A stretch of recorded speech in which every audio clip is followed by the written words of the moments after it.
Hello everyone, कैसे हैं आप सभी। आई होप आप सभी स्वस्थ होंगे। हर हर महादेव आप सभी को। Welcome back to my channel आयशी टाना लाइफ स्टाइल। और अभी हम सब निकल चुके हैं भोपाल से और रात बहुत इंजॉय करा बट लेट भी बहुत हो गए थे सोने के लिए। तो बस फेरे वगैरह होते ही और हम लोग तो बस चित सन्नाटा हो गए थे। तो हमें तो कुछ नहीं पता कि उसके बाद क्या हुआ क्या नहीं हुआ, इसलिए मैं ज़्यादा शूट भी नहीं कर पाई। इसलिए मुझे वीडियो का एंड करना पड़ा वहीं पे ही। और अभी हम निकल चुके हैं भोपाल से उज्जैन की तरफ के लिए। और यहाँ पे देखिए मैं आपको दिखा देती हूँ, यहाँ पे ना बहुत ही पुरानी पुरानी सी बिल्डिंग्स हैं। आई डोंट नो कि कितने साल पुरानी होंगी, बहुत ही पुरानी पुरानी ये बिल्डिंग्स हैं। तो मैंने सोचा कि चलो इनका शूट ले लिया जाए और अपने फ्रेंड्स को दिखाऊंगी कि भोपाल में कितनी पुरानी पुरानी बिल्डिंग्स जो हैं वो आज भी एज इट इज़ हैं। और यहाँ पे देखिए ये एक गेट है और यह है वीरेंद्र शहीद स्मृति द्वार। और तो मुझे जो भी कुछ मतलब कि समझ आ रहा था तो मैं शूट करती जा रही थी। और तो अभी तो हम जा रहे हैं उज्जैन की तरफ, उज्जैन के लिए। और आई एम सो एक्साइटेड कि हम लोग उज्जैन जा रहे हैं। और मुझे तो बिल्कुल भी सब्र नहीं हो रहा है कि हम लोग कब पहुँचेंगे। तो अभी सबसे पहले तो हम जाएंगे सीहोर, उसके बाद फिर हम जाएंगे उज्जैन। तो सीहोर में जो है मंदिर है भोलेनाथ जी का, बहुत बड़ा और बहुत ही ज़्यादा फेमस है। तो पहले हम वहाँ के दर्शन करेंगे, उसके बाद फिर हम जाएंगे उज्जैन। तो मैं जो भी होगा जैसा भी होगा आपके साथ शेयर ज़रूर करूँगी सारा कुछ। तो अभी तो हम इंजॉय कर रहे हैं यहाँ के व्यू को ही। और ये रास्ता जा रहा है सीहोर की तरफ। तो यहाँ पे देखिए कितने सुंदर सुंदर पहाड़ है। और ना पता है यहाँ पे ना सबसे अलग ही है ये पहाड़। मतलब कि हमारे उधर के पहाड़ इस तरह से नहीं है, यहाँ के कुछ अलग ही हैं। पता नहीं क्यों, लेकिन मुझे लगता है कि यहाँ के कुछ पहाड़ ना कुछ अलग ही। सो एवरीवन, हम लोग पहुँच गए हैं सीहोर और बहुत ही अच्छा लग रहा है।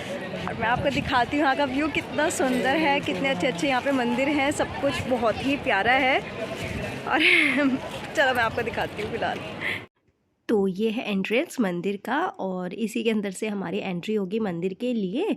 तो अभी हम सब यहाँ पे रुके हुए हैं क्योंकि पापा गए हैं प्रसाद लेने के लिए। और यहाँ पे दी आप सबको हाय बोल रहे हैं। और जैसे ही पापा आते हैं फिर हम लोग चलते हैं और फिर मैं आपको दिखाऊंगी अंदर का व्यू। तो यहाँ पे देखिए मम्मा जीजू हम सब वेट कर रहे हैं यहाँ पे पापा का। और जैसे ही पापा आते हैं फिर हम लोग चलते हैं। और यहाँ पे पापा आ गए हैं प्रसाद वगैरह लेने के बाद। और अब हम चलते हैं अंदर। मैं आप सबको दिखाती हूँ अंदर का व्यू कि किस तरह का है। और यहाँ पे देखिए मेरे तेजू को और बहुत ही सुंदर मंदिर है ये। और मैं तो ना एकदम से मतलब कि इतनी ज़्यादा शॉक हो गई थी, मतलब कि इतना सुंदर मंदिर, माय गॉड।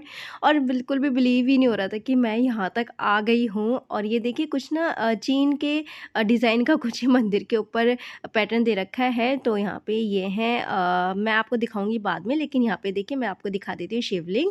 और इसके अंदर ना एकदम मतलब कि एंट्री वगैरह बिल्कुल मना थी क्योंकि अभी ये बन रहा है, तो इसलिए इसके अंदर एंट्री वगैरह करना मना है। यहाँ पे यह है विष्णु भगवान जी जो लेटे हुए हैं। और इधर है सीता जी, राम जी, लक्ष्मण जी नाव में। कुछ इस तरह से व्यू दे रखा है इसका। और ये है मंदिर का व्यू। और मैं आपको अंदर से दिखाती हूँ मंदिर का व्यू कि किस तरह से है। तो चलिए चलते हैं अब हम अंदर। तो अंदर से मैं दिखाऊंगी अपने भोलेनाथ जी के दर्शन कि किस तरह से हमारे भोलेनाथ जी मतलब के अंदर है, मंदिर के अंदर हैं। तो अभी चलते हैं। और इस मंदिर का नाम है कुबेश्वर धाम। तो ये देखिए ये है छोटू से मेरे भोलेनाथ जी यहाँ पे। तो और ये है एक बड़ा सा कंकर शंकर जिनकी पूजा हमें ज़रूर करनी होती है। और ये मंदिर के बाहर ही है। बहुत ही अच्छा, मतलब कि बहुत ही अच्छा लगा दर्शन वगैरह करके भोलेनाथ जी के। और भीड़ तो ना यहाँ पे अच्छी खासी हो रखी है। तो एक ये ना बड़ा सा हॉल है जो टीवी पे आते हैं ना पंडित प्रदीप मिश्रा जी, तो उन्हीं के ही कमेटी के लोग हैं जो कि यहाँ पे लंगर देते हैं। तो यहाँ पे देखिए लंगर का प्रसाद मिलता है भोलेनाथ जी के नाम पर। और हमने यहाँ पे लंगर एंजॉय करा और अब हम चल पड़े हैं उज्जैन की तरफ। तो बहुत अच्छा लगा सीहोर में, बहुत मतलब कि बहुत अच्छा लगा। और भीड़ तो ठीक ठाक ही थी। आगे देखते हैं उज्जैन में क्या मिलता है, भीड़ मतलब कि किस तरह से मिलती है, ज़्यादा मिलती है कि कम मिलती है। तो जैसा भी होगा आप सब भी देखिएगा। तो और यहाँ पे देखिए मैं आपको दिखाती हूँ यहाँ का व्यू कुछ इस तरह से है और बहुत ही अच्छा लग रहा है।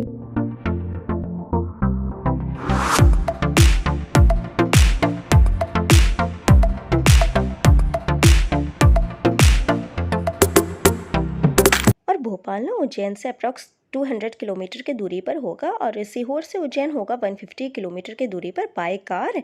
और वैसे मुझे मतलब कि अलग अलग व्हीकल्स का जो है ना अलग अलग टाइमिंग होती है, तो हमें 3 घंटे लग गए थे भोपाल से उज्जैन तक के लिए और सीहोर से लगते हैं 2 घंटे करीब करीब। तो वही है ना बस कि अलग अलग व्हीकल्स के अलग अलग टाइमिंग्स होती है। तो यहाँ पे देखिए हम लोग पहुँच गए हैं उज्जैन महामृत्युंजय द्वार। एवरीवन हम सब पहुँच गए हैं महाकाल की नगरी उज्जैन और बहुत ही अच्छा लग रहा है।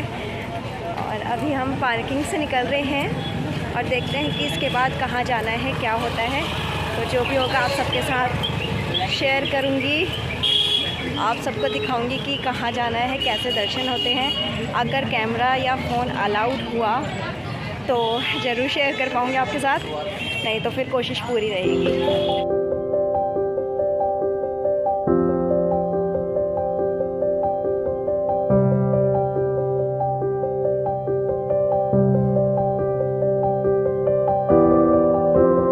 महाकाल के भवन तक जाने के लिए हमने करा है यहाँ पे ऑटो, क्योंकि कार वहाँ पे अलाउड नहीं थी जानी, क्योंकि हमें पार्किंग में ही खड़ी करनी पड़ी कार को, और इसलिए हमने यहाँ पे ऑटो लिया है। और हमारे यहाँ पे ना इसको टुक टुक कहते हैं। तो इस तरह से देखिए हम आपको दिखाते हैं बाहर का व्यू, और चलते हुए भी बहुत ही सुंदर व्यू है यहाँ का। और मतलब कि मन ही नहीं कर रहा था कि यहाँ से हम लोग निकल जाएँ या कहीं चले जाएँ और कहीं चले जाएँ, मतलब कि मन कर रहा था कि यहीं पर ही रह लें बस। तो यहाँ पे देखिए भवन के बाहर का कुछ नज़ारा इस तरह से है और बहुत अच्छी मतलब कि मार्केट काफ़ी अच्छी है और भीड़ तो बहुत ही अच्छी है। तो यहाँ पे देखिए मंदिर के दर्शन जो हमारे मेन भोलेनाथ जी हैं, महाकाल जी हैं, उनके दर्शन हो गए हैं। तो ये कुछ मंदिर के अंदर ही ना छोटे छोटे मंदिर बनाए गए हैं जो कि भोलेनाथ जी के ही हैं और उन्हीं के ही रूप हैं कुछ। तो यहाँ पे मैं आपको दिखा देती हूँ सारा व्यू अपने मतलब कि महाकाल की नगरी का और उनके मंदिर का। तो यहाँ पे देखिए काफ़ी सारे मंदिर हैं जो कि उन्हीं के ही रूपों में जो हैं बनाए गए हैं। और यहाँ पे ये हैं प्राचीन श्री एकादश रुद्र महादेव मंदिर। तो इस तरह से देखिए यहाँ पे इनके कई सारे रूप हैं जो कि एकादश के रूप में भोलेनाथ जी की पूजा होती है। और ये वही मंदिर है और काफ़ी अच्छा यहाँ का जो है नज़ारा है और बहुत ही अच्छा लग रहा है। और पता है क्या, मन भी एकदम शांत है, बहुत ही सुंदर, एकदम पॉजिटिविटी है चारों तरफ, बहुत ही प्यारा लग रहा है सही में। और मेरा तो मन ही नहीं कर रहा कि मैं यहाँ से चली जाऊँ वापस, तो मन कर रहा है कि यहीं पे ही बस रह लूँ अपने महादेव के पास, अपने जो भोलेनाथ जी हैं उनके पास ही रह लूँ मैं। और यहाँ पे देखिए काफ़ी सारे मंदिर हैं जो कि काफ़ी सुंदर सुंदर हैं और अलग अलग रूपों में भोलेनाथ जी की जो प्रतिमाएं हैं वो यहाँ पे विराजमान हैं। तो एक मंदिर देखिए ये है, बहुत ही सुंदर है और काफ़ी अच्छी लाइटिंग भी है, क्योंकि रात होने वाली है, शाम हो गई है, तो अब लाइटिंग का नज़ारा तो मिलने देखने को ही मिलेगा। और यहाँ पे हम सब हैं, देखिए सब हम सब आपको हाय कर रहे हैं। और दर्शन हमारे हो गए हैं, बहुत सुंदर दर्शन हुए हैं, बहुत अच्छे दर्शन हुए हैं। और मैंने तो ना 2 बार करे दर्शन अपने महादेव जी के। तो यहाँ पे देखिए मैं आपको अंदर से तो दिखा नहीं सकती हूँ, बट मैं आपको इस तरह से ज़रूर दर्शन करवा सकती हूँ। और इस वीडियो में ना अगर बीच में कुछ भी बाय मिस्टेक हुई हो मुझसे, तो उसके लिए सो सॉरी, क्योंकि मैं कुछ और बोलना चाह रही हूँ और मेरे मुँह से ना कुछ कुछ निकले जा रहा है, क्योंकि मुझे एक्साइटमेंट इतनी ज़्यादा है ना कि पता ही नहीं चल रहा है कि मैं क्या बोल रही हूँ, क्या नहीं बोल रही हूँ। तो अगर कुछ भी अगर मिस्टेक हुई ना बोलने में, तो उसके लिए प्लीज़ मैं सॉरी कह रही हूँ। तो यहाँ पे देखिए हम सब आ गए हैं अब बाहर दर्शन वगैरह करने के बाद। और बड़े वाले जीजू जो हैं वो गए हुए हैं दर्शन करने के लिए, क्योंकि उन्होंने पहले मम्मा को कराए दर्शन, उसके बाद अब वो खुद गए हैं दर्शन करने के लिए। और हम सब यहाँ पे बैठे हैं दर्शन करने के बाद। देखो दर्शन करके थक के लोग बैठे हुए हैं। सो एवरीवन अभी हो गई है रात और देखिए यहाँ का कितनी अच्छी लाइटिंग वगैरह है। और यहाँ पर हम सब जा रहे हैं घूमने के लिए कॉरिडोर में। तो यहाँ पे एक बहुत ही अच्छा मतलब कि घूमने के लिए बनाया हुआ है और बहुत सुंदर सुंदर प्रतिमाएं हैं भोलेनाथ जी की। तो यहाँ पे देखिए सबसे पहले दर्शन होते हैं हमारे गणपति बप्पा जी की, और उसके बाद फिर हम चलते हैं अंदर, एंट्री करते हैं। तो यहाँ पे देखिए कुछ इस तरह से नज़ारा है और उधर बैठे हैं राणा जी और तेजस्वी। और यहाँ पे देखिए ये है एक छोटे से मतलब कि छोटे नहीं सॉरी बड़े से शिवलिंग, जो कि छोटे छोटे शिवलिंग से बनाए गए हैं। आई डोंट नो कि आपको दिख रहा होगा कि नहीं दिख रहा होगा कैमरे में, बट यहाँ पे ना छोटे छोटे शिवलिंग से ना एक बड़े से शिवलिंग बनाए गए हैं। तो अब हम आ गए हैं अंदर। तो अंदर का व्यू कुछ इस तरह से है। एक ये बड़ा सा सरोवर है जिसमें कि बीच में भोलेनाथ जी हैं और चारों तरफ लोटस हैं और कुछ ये शेर हैं जिनके मुंह से ना पानी निकल रहा है। और ये हैं कुछ प्रतिमाएं, आई डोंट नो कि मतलब कि ये क्या क्या हैं, और बस मुझे अच्छे लगे तो मैंने शूट कर लिए, क्योंकि इनके ना संस्कृत में लिखे थे तो समझ ही नहीं आ रहा था कि है क्या। तो एक ये है जो हिंदी में लिखा हुआ है, तो मैंने वो आप सबको दिखा दिया, आप सब रीड कर लेना, पढ़ लेना। और एक ये ना बहुत ही सुंदर सा व्यू है यहाँ का मंदिर का। और ये है सप्तऋषि जो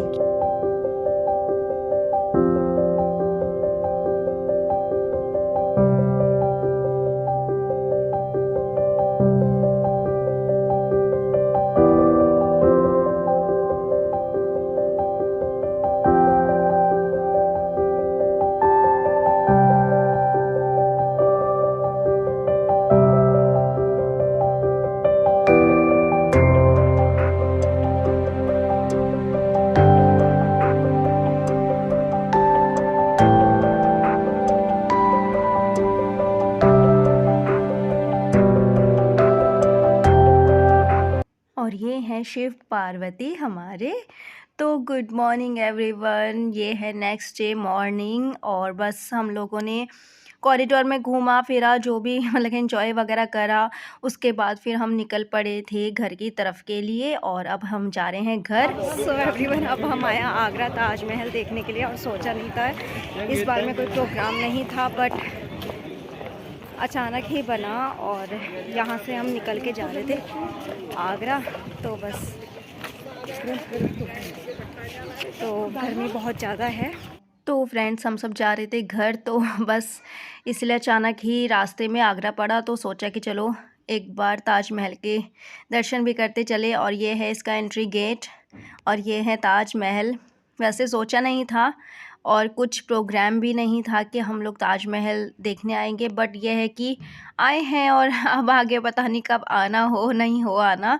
तो एक बार सोचा कि चलो ताजमहल भी देख लेते हैं, नहीं तो हिस्ट्रीज़ वगैरह में देखी थी, बुक्स वगैरह में देखा था ताजमहल, तो एक बार सोचा कि आपने मतलब कि लाइव व्यू हो जाए। तो यहाँ पे देखिए ये है शाहजहाँ का शासन, जहाँ पे वो शासन वगैरह करता था, तो ये वो चीज़ है। और इधर फिर ये कुछ इस तरह से है बने हुए कुछ मैं क्या कहूँ इनको, इमारतें, तो कुछ इस तरह से इमारतें बनी हुई हैं।